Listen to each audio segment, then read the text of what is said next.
Shayx İbrahim 1906-yili Qashqarga qarashliq Fayzobod nahiyasining Qizilbuyi yezisidagi Vaslaxun qozi oilasida tug'ilgan.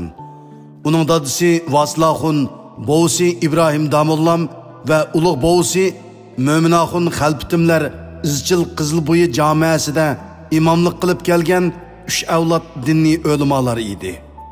Vaslaxun mazkur o'g'lining chiroyi va xuy-paylining o'z otasi İbrahim Damollamga o'xshashligini bayqab, uningga dadisining ismini qo'ygan. Darvaqa bu o'g'il keyincha bovisining izini besib, Uyg'ur xalqi ichidagi oz uchraydigan himmatlik va po'lat irodalik mashhur zotlarning biriga aylangan. U kichkidan boshlabla dadisiga agishib, masjid va madrasalarda yenidan ayrilmay nurg'un diniy bilimlarni va ma'lumotlarni kichik vaqtida egilab bo'lgan. Dadisi uningga islom diniy bilimlarining hammasini turlari bo'yicha o'rgatib bo'lgandan keyin o'g'liga Paris tilini o'rgatib qo'ygan. Yosh İbrahim texi balog'atga yetmay turibla, dadisi yo'q chog'larda jamoatga imom bo'lishdan sirt o'zi mustaqil arabcha juma xutbasi tayyorlab, shuni jamoatga o'qib beradigan to'limi yuqori saviyani 17 yoshda hazırlab bo'lgan. Natijada o'zida zerak o'g'liga amdi o'rgatgudak hech nima qolmaganligini sezgan dadisi noiloj o'g'lining teximi o'rlab o'qish talabiga ma'qul bo'lib, 1925-yil kuzda o'g'lini siyosiy vaziyati yanada qattiq davolg'ib turgan Hindistonga uzatib qo'ygan. İbrahim Hindistonga 1926-yili 14 fevral yetib kelgan. Bu chaqda diniy maktablar allburun ta'til bahonasida taqib etilgan bo'lib, 1924-yildagi Hindiston zo'r qo'zg'olonining ta'siri hali ham to'liq unutilmagan edi. Dehlida o'qish orzusi ko'pikka aylangan yosh qilchi umidsizlanmasdan Ramzon oyi yetib kelishdan ilgari haj farzini ado qilg'ash o'qiydigan madrasani tanlash uchun Makkaga yetib kelgan. U 1926-yili 14 mart Ramzanning tunji kunidan toki shu yili 22 iyun Qurban hayitgacha bo'lgan 3 oy vaqtini butun ixlosi bilan Baytullohda amal ibodat qilish bilan o'tkazib, Qurban hayitdan keyin Madinada o'qishni qaror qilib, shu yil kuzda islom dunyosidagi eng mo'tabar oz sondagi mashhur zotlar bilan birga savaqdosh bo'lib o'qigan. Bu jarayonda savaqdoshlari uning diniy bilimining cho'nqurligi va siyosiy ko'z qarshining o'zgacha ekanligidan hayron qilishgan. 1931-yili Madinadagi oliy bilim yurtini a'lo natija bilan bitirgan Shayx İbrahim boshqalardek tayyorga hayyor bo'lib jon saqlashning o'rniga o'zining bir Uyg'ur farzandi ekanligini unutmay, haloldan tirikchilik qilish yo'lini tanlab olgan. Öz at kasbi bo'lgan yog'ochchilik kasbi orqali turmushini qamdamoqchi bo'lgan. U har kuni 6 soat uda cho'ng temir har bilan to'xtamay yog'och shahri deb qo'llari qapirib ketgan. Arabistondagi oxirgi 4 yillik musofirchilik hayoti ana shunda qattiqchilik bilan o'tgan bo'lsa-mu, biroq u qilchi voysimagan va umidsizlanmagan. Aksicha 4 yil ichida har kunligi aran 4 qirish pulga ishlab yurib, eng oxirida 1935-yili o'z chiqimini o'z ko'tirib, Misrdagi dangliq oliy bilim yurti Azhar universitetiga o'qishga kirgan. U o'zining burunqi diniy bilim jug'lanmasi va zerakligiga tayinib turib, 1939-yili shariat bilimlari, qozilik, arab til adabiyoti, arab tili grammatikasi, tafsir, hadis va fiqh fanlariga o'xshash nuqul diniy fanlarda emas, balki matematika, tarix, jug'rofiya va falsafa qatorliq fanlarda aliyul a'lo bo'lib o'qish bitirgan. Bu nuqtadan uni Uyg'ur tarixidagi eng yuqori nomer va eng yuksak daraja bilan o'qish bitirgan birdan-bir Uyg'ur deb aytishga bo'ladi. U o'quvchi mezgilida o'z talantini eng yuqori darajada joriy qildirgan bo'lib, diniy o'qishdan boshqa siyosiy sohadimi ko'zga ko'ringan talantliq yosh ekanligini amaliy isbotlagan. U 1938-yili Misr podshohi va Azhar tarafning g'amxo'rligida tashkillangan Turkiston musulmonlari shahidlariga ta'ziya nomli cho'ng yig'ilishda davlat erkanlari va butun Misrning turli katavashlari oldida mardonalik bilan kishini ham qattiq qayg'uga soladigan, ham kuchli hayajonga soladigan zo'r hajmlik marsiyani jarangliq va ta'sirlik yodlab o'tgan. Natijada butun Misrdagi gazet jurnallar va nashr afkorlari 32 yoshlik Uyg'ur yosh o'g'loni İbrahim Vasil haqida xabar ishlab, bir maydon Turkiston dag'dug'usining qo'zg'ilishiga sababchi bo'lgan. Chunki 1933-yildan buyon Misrliklarning Turkiston bilan bo'lgan aloqasi va bog'lanishi asosan uzilgan edi.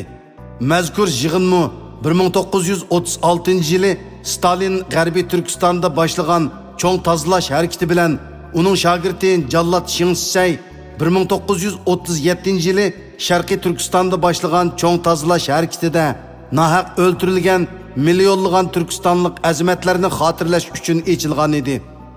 Shayx İbrahim boshlab bergan bu hayajonni uzoq o'tmay Chingizxon Damollam yuqori pallaga yetkazdi. Her iki azimat Uyg'ur xalqini va Uyg'ur vatanini Arab xalqiga tonutish uchun qo'lidan kelgan hamma iqtidorini ishlatdi. U oliy maktabni bitirgandan keyin Misrning shu chog'dagi dangliq tafsirshunos olimi Alloma Tantaviga hamroh bo'lib, uning Javhari Tantavi nomli tafsirini yezib chiqishiga hamdamda bo'libli qolmay, Yajuj Majuj atalg'usi haqida uni qimmatli uchurlar bilan ta'minladi.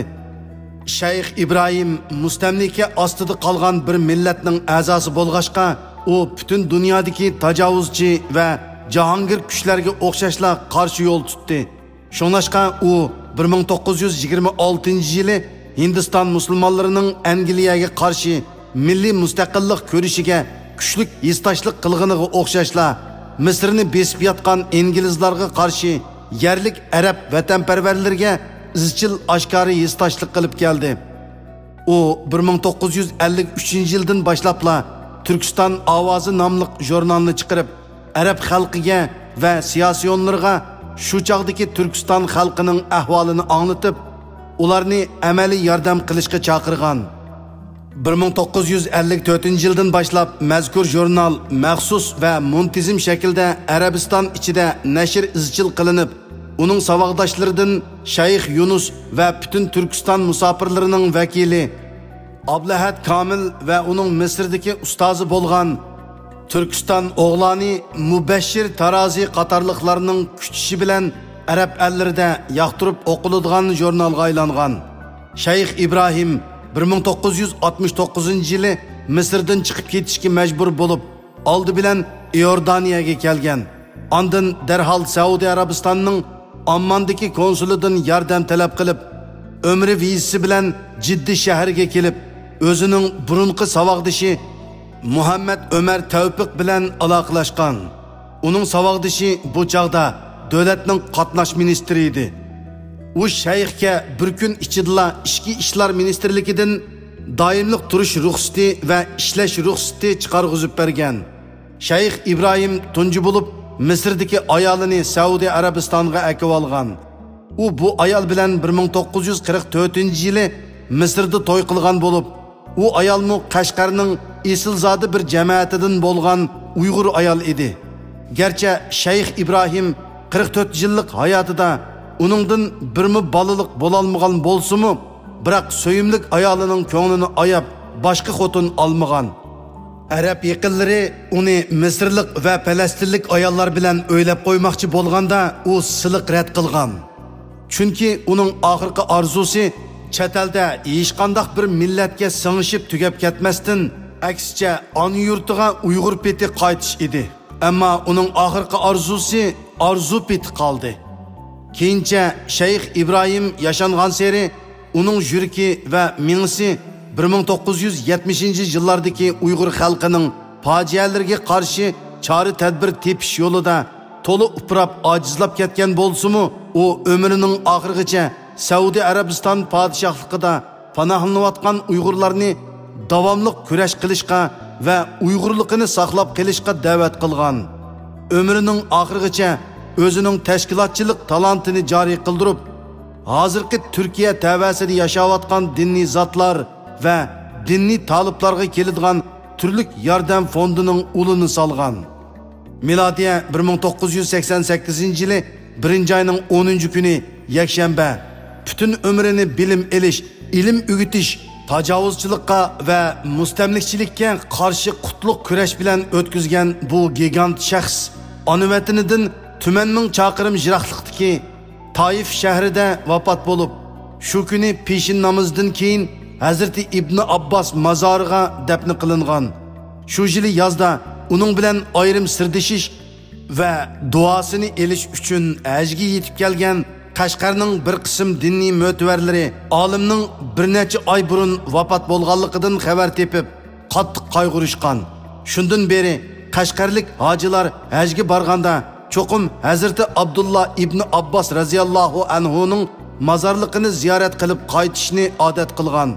Chunki bu yerda ularning vatan sirtida 60 necha yillik umrini hurlik, ozodlik va mazlumlikdan qutulish uchun otivatgan o'zining halol amgaki bilan jon beqib, oxirgi orzusi bo'lgan ona yurtiga g'olib va zafar quchib qaytish ishini amalga oshira olmay, armon bilan ketib qolgan gigant mo'tiviri mangulik uyquga ketgan edi.